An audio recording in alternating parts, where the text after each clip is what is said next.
annan fótinn í einu og rétt á súrunum. Hreyfirásin ný sjónvarpsrás í sjúklingasjónvarpi Landspítalans og þetta æfinga- og fræðslurás sjúkraþjálfunar.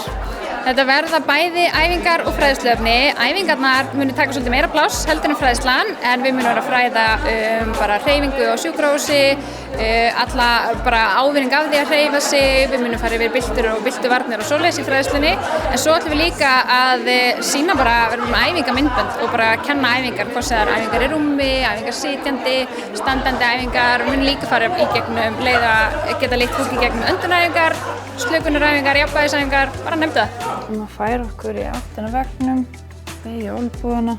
Þetta bæði fyrir inniliggjandi sjúklinga á Landspítalanum en líka svolítið verið að ná til aðstandenda. Vonast til þess að aðstandendur heyri það sem við segjum á rásinni og svoleiðis og náttúrulega fyrir allt starfsfólk til þess að nota, ekki bara við sjúkraþjálfarar sem munum koma til með að kveikja rásinni eða ráðleggja sjúklingum að nota eða horfa á rásina, heldur bara fyrir alla, bara fyrir sjúkraliða, hjúkrunarfræðinga og alla sem vinna á deildunum að hvetja fólk til þess að kveikja og horfa og hlusta og fylgja og gera með okkur. Í dag ætla ég að kenna ykkur nokkrar jafnvægisæfingar.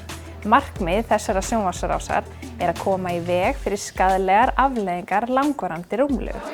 Við erum að vonast til þess að draga úr alvarlegum eða skaðlegum áhrifum langvarandi rúmlegu og markmið rásarinnar svolítið bara að fá fólk, sjúklingar sem eru inniliggjandi til þess að hreyfa sig meira, auka hreyfingu og auka virkni.